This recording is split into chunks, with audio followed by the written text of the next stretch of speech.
अगला चैप्टर है हमारा द्विघात समीकरण। देखिए द्विघात समीकरण होती क्या है, ठीक है। इससे पहले हम दो चर वाले रैखिक समीकरण पढ़ लेते, ठीक है, जिसमें हमारे दो चर आ रहे थे एक्स और वाई और उनकी घात केवल एक थी। अब यहाँ पर आ गया हमारा द्विघात समीकरण, ठीक है, यानी कि चर पद की सबसे बड़ी घात दो होनी चाहिए, ठीक है, उसमें दो पद नहीं होने चाहिए चर पद, ठीक है, घात दो होनी चाहिए सबसे बड़ी। तो देखिए यहाँ पर समीकरण ए एक्स स्क्वायर धन बी एक्स धन सी बराबर 0 के रूप में होती है हमारी द्विघात समीकरण। तो यहाँ पर एक्स की सबसे बड़ी घात कितनी है यहाँ पर दो। अगर एक्स की सबसे बड़ी घात तीन होती तो ये द्विघात समीकरण नहीं होती, त्रिघात समीकरण होती, ठीक है। लेकिन यहाँ पर एक्स की सबसे बड़ी घात कितनी है दो, तो हमारा जो भी बहुपद होगा ए एक्स स्क्वायर धन बी एक्स धन सी बराबर 0 के रूप में ही होगा, ठीक है। अब देखो यहाँ पर एक्स स्क्वायर होना जरूरी है, बाकी बी एक्स और सी होना कोई ज़रूरी नहीं है। यहाँ पर कोई भी इनकी वैल्यू 0 भी हो सकती है, लेकिन एक्स स्क्वायर होना बहुत ज़रूरी है द्विघात समीकरण में। तो देखिए 4.1 में पहला प्रश्न कहता है जांच कीजिए कि क्या निम्न द्विघात समीकरण हैं, अगर हैं तो हमें बताना है। पहला प्रश्न दे रखा है इसमें एक्स धन एक का होल स्क्वायर बराबर दो कोष्टक में एक्स ऋण तीन, ठीक है, ये द्विघात समीकरण है, यानी हमने बताना है। तो यहाँ पर देखिए सबसे पहले इसमें एक्स धन एक का होल स्क्वायर दे रखा है, यहाँ पर हमारा ए प्लस बी का होल स्क्वायर का फॉर्मूला लग जाएगा और यहाँ पर दो की गुणा एक्स से हो जाएगी और दो की गुणा तीन से हो जाएगी, कोष्टक के अंदर हम गुणा कर लेंगे। तो ए प्लस बी का होल स्क्वायर क्या होता है हमारा A square plus B square plus 2ab। तो यहाँ पर हम ए का मान एक्स बी का मान एक है, तो एक्स स्क्वायर धन एक का वर्ग धन दो गुणा एक्स गुणा एक बराबर दो एक्स धन दो गुणा तीन, सॉरी दो एक्स ऋण दो तियाँ छः, ठीक है। तो ये हो जाएगा एक्स स्क्वायर धन एक धन दो एक्स बराबर दो एक्स ऋण छः। हम इसका पक्षांतरण कर देते हैं, तो जब इसको इस तरफ लाएंगे एक्स स्क्वायर धन एक धन दो एक्स हमारा ये है, दो एक्स इधर आएगा ऋण का दो एक्स और ऋण का छः इधर आके धन का बराबर 0, दो एक्स धन का दो एक्स ऋण का कट जाएंगे, तो यहाँ क्या बच जाएगा हमारा एक्स स्क्वायर छः और एक कितना हो जाएगा 7। तो देखिए यहाँ पर जो सॉल्व करने के बाद जो समीकरण आई उसकी सबसे बड़ी घात कितनी है दो है, ठीक है। तो ये हमारा क्या होगा, जो होगा द्विघात समीकरण होगा। देखिए दूसरा एक्स स्क्वायर ऋण दो एक्स बराबर ऋण दो कोष्टक में तीन ऋण एक्स, ठीक है। यहाँ पर भी हम सीधे सीधे गुणा कर देंगे, यहाँ कोई गुणा करने की जरूरत नहीं है। ऋण दो की गुणा तीन से होगी तो तीन दूनी छः ऋण छः, ऋण दो की गुणा ऋण एक्स से होगी तो ऋण गुणा ऋण धन दो एक्स, पक्षांतरण कर लेंगे, दूसरी ओर आ जाएगा एक्स स्क्वायर ऋण दो एक्स, ऋण का छः इधर आके धन का छः, दो एक्स धन का इधर आके ऋण का बराबर 0, दो एक्स और दो एक्स दोनों समान चिन्ह ऋण चिन्ह तो जुड़ जाएंगे, एक्स स्क्वायर ऋण चार एक्स धन छः बराबर 0, ठीक है। तो यहाँ पर क्या आ गया देखिए सबसे बड़ी घात कितनी है यहाँ पर दो है, तो ये क्या होगा हमारा एक द्विघात समीकरण होगा। तो इसके नीचे लिखना है, ठीक है, जैसे यहाँ पर लिख रखा है मैंने ये, तो यहाँ पर लिखोगे समीकरण में सबसे बड़ी घात दो है, अतः यह क्या होगी द्विघात समीकरण होगी। देखिए इसका तीसरा प्रश्न दे रखा है एक्स माइनस दो एक कोष्टक में एक्स धन एक दूसरे कोष्टक में, एक्स ऋण बराबर के दूसरी ओर एक्स ऋण एक कोष्टक में एक्स धन तीन दूसरे कोष्टक में। तो यहाँ पर देखिए एक बार एक्स की गुणा इस पूरे से हो जाएगी, एक बार ऋण दो की गुणा इस पूरे से हो जाएगी, कक्षा 8 में बता रखा है और 9 में भी बता रखा है, ठीक है। ऐसे एक्स की गुणा एक्स धन तीन से हो जाएगी, ऋण एक की गुणा एक्स धन तीन से हो जाएगी। तो देखिए जब एक्स की गुणा एक्स धन एक से होगी तो एक्स की गुणा एक्स से होगी एक्स स्क्वायर, एक्स की गुणा एक से होगी तो एक्स, ऋण दो की गुणा एक्स होगी तो धन गुणा ऋण दो एक्स, ऋण दो की गुणा एक से होगी तो धन गुणा ऋण दो एकम दो बराबर एक्स की गुणा तीन से एक्स से होगी तो एक्स स्क्वायर धन एक्स की गुणा तीन से होगी तो तीन एक्स, ऋण एक की गुणा एक्स से होगी तो ऋण एक्स और ऋण एक की गुणा तीन, ऋण एक की गुणा तीन से होगी तो तीन, यहाँ पर गलती से मैंने 9 लिख दिया है, ठीक है। तो यहाँ से इसके बाद पक्षांतरण कर देंगे, तो देखिए एक्स पक्षांतरण नहीं करेंगे, एक्स स्क्वायर दो एक्स ऋण का एक एक्स, दो में से घटेगा एक, चिन्ह हमेशा बड़ी संख्या है ऋण दो बराबर यहाँ भी दो तीन एक्स धन का एक एक्स ऋण का, तीन एक्स में से एक एक्स घटेगा दो एक्स, चिन्ह हमेशा बड़ी संख्या है धन का दो एक्स। अब कर लेंगे पक्षांतरण, ठीक है। तो एक्स स्क्वायर ऋण एक्स ऋण दो है, अब ये एक्स स्क्वायर धन का इधर आके ऋण का एक्स स्क्वायर, ये धन का दो एक्स इधर आके ऋण का दो एक्स, ये धन का तीन इधर आके ऋण का तीन, एक्स स्क्वायर से एक्स स्क्वायर कट जाएगा, ऋण दो एक्स में एक एक्स ऋण का जुड़ जाएगा, कितना जाएगा ऋण तीन एक्स, और ऋण दो और ऋण तीन कितना हो जाएगा 5। तो देखिए यहाँ पर सबसे बड़ी घात कितनी है, यहाँ पर अब एक्स है केवल, तो इसकी सबसे बड़ी घात कितनी है एक है, तो ये क्या होगा हमारा द्विघात समीकरण नहीं होगा। देखिए इसी प्रकार से चौथा एक्स ऋण 3 एक कोष्टक में, दूसरे कोष्टक में 2x धन 1 बराबर एक्स कोष्टक में x धन 5। अब देखिए यहाँ पर इसको भी सॉल्व करेंगे, एक्स की गुणा 2x से हो जाएगी और ऋण 3 की गुणा भी 2x धन 1 से हो जाएगी। ठीक है, एक बार इसकी गुणा इस पूरे से, एक बार इसकी गुणा इस पूरे से, और x की गुणा x धन 5 से होगी। तो देखिए यहाँ पर जब x की गुणा 2x से होगी तो यहाँ पर हमारा 2x² आ जाएगा। ठीक है, और इधर हमारा x² है, क्योंकि x की गुणा x होगी तो x²। जब पक्षांतरण करेंगे 2x² है और x² है, 2x में से एक x² घटे, 2x² में से एक x² घटेगा, कितना बच जाएगा, एक x²। यानी कि इसकी भी सबसे बड़ी घात कितनी आ रही है, हमारी 2 आ रही है। तो ये भी हमारा क्या होगा, द्विघात समीकरण होगा। ठीक है, इसी प्रकार से करना है, सब इसी तरीके से करना है सारे। ठीक है, अब देखिए यहाँ पर पांचवा देखिए 2x ऋण 1 है और x ऋण 3।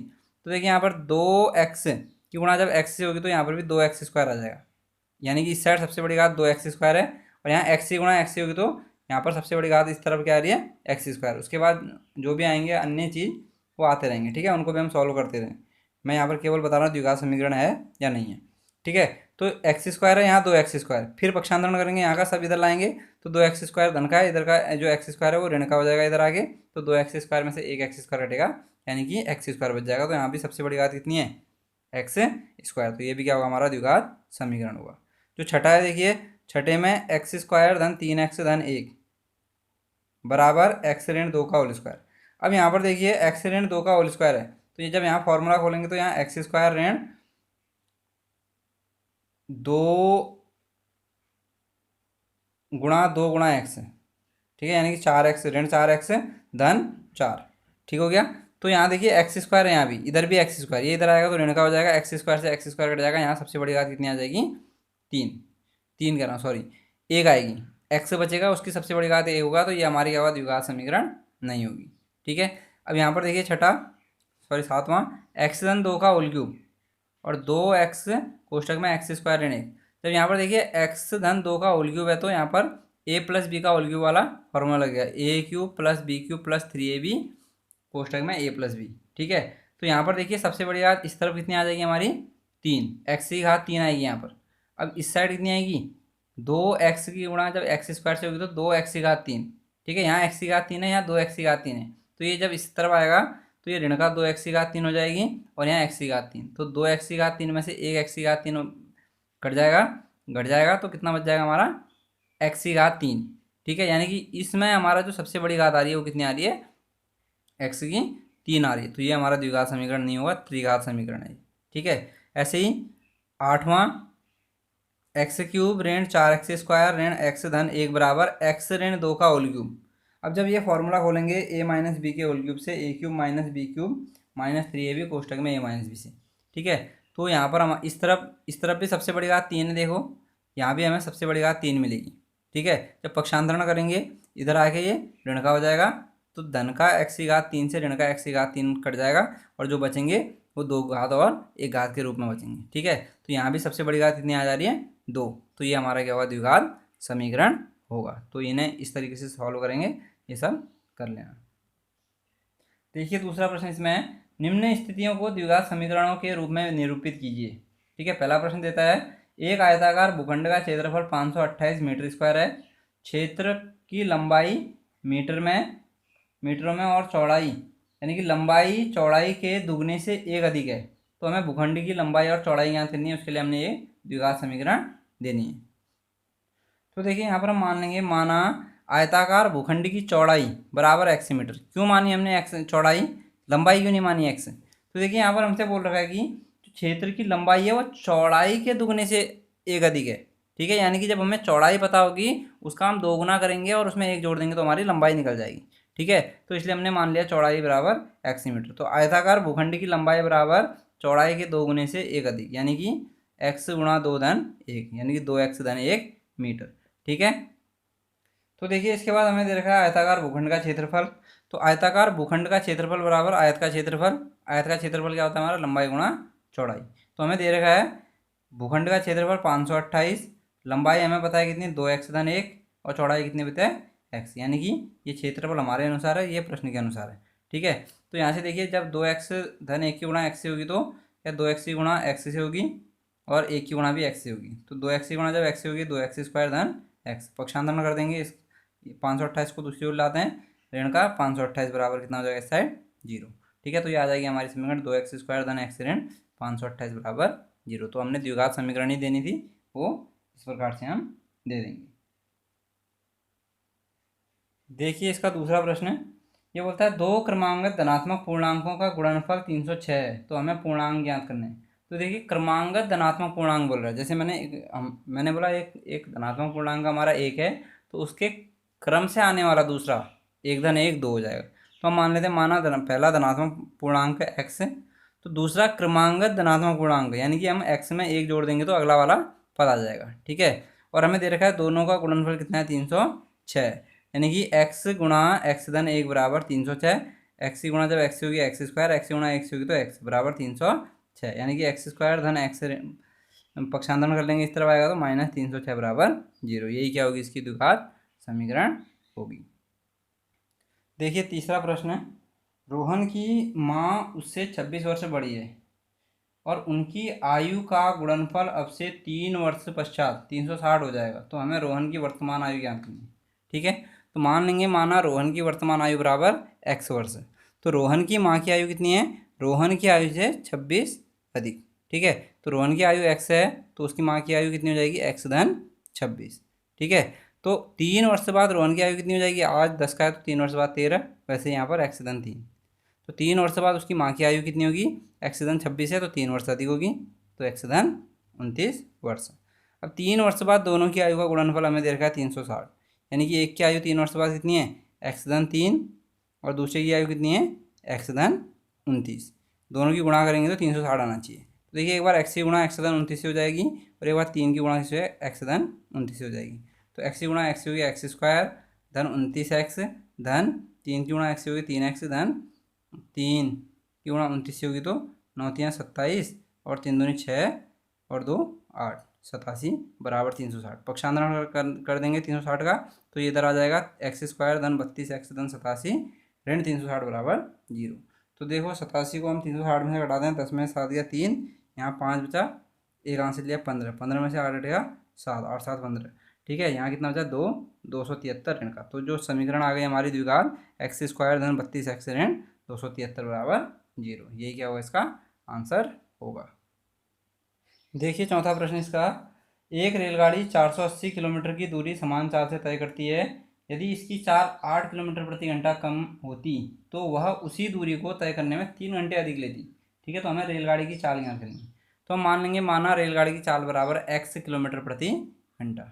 ठीक है, तो रेलगाड़ी द्वारा तय की गई दूरी कितनी है 480 किलोमीटर, तो 480 किलोमीटर की दूरी तय करने में रेलगाड़ी को कितना समय लगेगा, समय बराबर कितना होता है दूरी बट्टे 4, तो दूरी हमारी कितनी है 480 और चाल कितनी है x, यानी कि 480 बट्टे x घंटे, जब रेलगाड़ी की चाल कितनी थी x किलोमीटर प्रति घंटा थी। ठीक है, तो देखिए अब क्या बोला इसमें कि रेलगाड़ी की चाल 8 किलोमीटर प्रति घंटा कम होती तो। ठीक है, तो अभी मैं बोलता अगर रेलगाड़ी की चाल 10 है तो 8 किलोमीटर प्रति घंटा होती तो कम होती तो कितना हो जाता, 10 में से 8 को हम क्या करते घटा देते। ठीक है, तो अब रेलगाड़ी की चाल कितनी हो जाएगी x माइनस 8, यानी कि जितनी थी उससे 8 किलोमीटर धीरे चलेगी। अब तो देखिए समय सिंपल है, समय कम लगेगा। ठीक है, तो x माइनस 8 किलोमीटर प्रति घंटा हमारी क्या होगी रेलगाड़ी की चाल हो गई। अब तो 480 किलोमीटर दूरी तय करने में लगा समय बराबर क्या होगा दूरी बट्टे चाल। अगर हम धीरे जाएंगे तो देर में पहुँचेंगे, अगर थोड़ा तेज जाएंगे तो जल्दी पहुँचेंगे, वो तो सिंपल फंडा है। ठीक है ना, तो यहाँ पर देखिए अब रेलगाड़ी क्या है 480 किलोमीटर की दूरी तय करने में ज़्यादा समय लगेगी, यानी कि देर से पहुँचेगी। अगर उसने 12 बजे पहुँची होती तो कितने बजे पहुँचेगी 3 बजे पहुँचेगी। ठीक है, क्योंकि 3 घंटे ज़्यादा ले रही है। कौन सा समय ज़्यादा है हमारा, ये वाला समय ज़्यादा है। कौन सा वाला, ये 480 बट्टे x ऋण 8, ये हमारा समय ज़्यादा है और ये समय क्या है हमारा कम है। तो यहाँ पर मैंने ये उल्टा लिख दिया है। तो देखिए प्रश्न के अनुसार क्या बोलता है वो कि पहले जो समय ले रही थी वो क्या ले रही थी, ज़्यादा ले रही थी, सॉरी कम ले रही थी, और अब जो समय ले रही है वो ज़्यादा ले रही है, यानी कि दोनों समय का अंतर कितना है हमारा 3 है। ठीक है, तो यहाँ पर ध्यान रखना ये चिन्ह बदल जाएंगे। ठीक है, ये चिन्ह बदल जाएंगे हमारा। देखिए ये पहले आना चाहिए था, वैसे 480 बट्टे x ऋण 8 इधर आना चाहिए था, इसमें से हमें इसको घटाना चाहिए था, मैंने उल्टा लिख दिया। चलो कोई दिक्कत नहीं है उससे। तो भले हम यहाँ से 3 से 4 को घटाएं या 4 से 3 को घटाएं, नहीं सॉरी, चाहे हम 3 से 4 को घटाएं और चिन्ह भले 4-3 लिखें या ऋण 3 धन 4 लिखें, उससे कोई फर्क नहीं पड़ना है हमारा। ठीक है, तो यहाँ पर देखिए, अब यहाँ पर लॉसो ले लेंगे, एक्स कोष्टक में x-8। ठीक है, एक्स का भाग एक्स में, एक्स से एक्स कट जाएगा, x-8 बचेगा, इसकी गुणा किससे हो जाएगी, ऋण 480 से हो जाएगी। ठीक है, ऐसे x-8 से x-8 कट जाएगा, एक्स से बचेगा, एक्स की गुणा धन 480 से हो जाएगी। ठीक है, तो यहाँ से देखिए, तो ऋण 480 गुणा जब एक्स से होगी तो ऋण 480 धन, धन कैसे आया, ऋण गुणा ऋण धन, 8 की गुणा 480 से होगी तो 8 गुणा 480, और यहाँ 480 धन का ये है और ऋण का ये कट जाएगा, तो ये अब बट्टे में एक्स की गुणा एक्स से एक्स स्क्वायर, एक्स की गुणा ऋण 8 से ऋण 8 एक्स। ठीक है, तो जब यहाँ गुणा करेंगे 8 जीरो की जीरो, 8 8 64, 8 6, 8 चौको 32 और 6 कितना होता है 38। ठीक है, बट्टे एक्स स्क्वायर ऋण 8 एक्स बराबर 3। तो देखिए यहाँ पर ये मैंने इसकी वज्र गुणा जरूर करी यहाँ पर, लेकिन इसकी गुणा इससे नहीं करी है, क्योंकि यहाँ पर देखा मैंने 3 एकम 3, 3 दूनी 6, 2 बचा, 3 अट्ठे 24, यानी 3 से कट जा रहा है, तो ये हमने लिख दिया वज्र गुणा करने के बाद एक्स स्क्वायर ऋण 8 एक्स से गुणा 3 इसके यहाँ आ गया, और 3840 यहाँ। ठीक है, तो जब यहाँ पर देखिए एक्स स्क्वायर ऋण 8 एक्स से बराबर कितना हो जाएगा, 3840/3। 3 से हम इसको काट देंगे धन का कितने बार, 3 एकम 3, 3 दूनी 6, 2 बचा, 3 अट्ठे 24, यानी कि 1280 बार। तो पक्षांतरण करेंगे एक्स स्क्वायर ऋण 8 एक्स से, धन का 1200 इधर आके ऋण का 1280 हो जाएगा। ठीक है, तो यही क्या हमारा इसका आंसर होगा। ठीक है, तो ये एक्सरसाइज हमारी यहाँ समाप्त हो गई।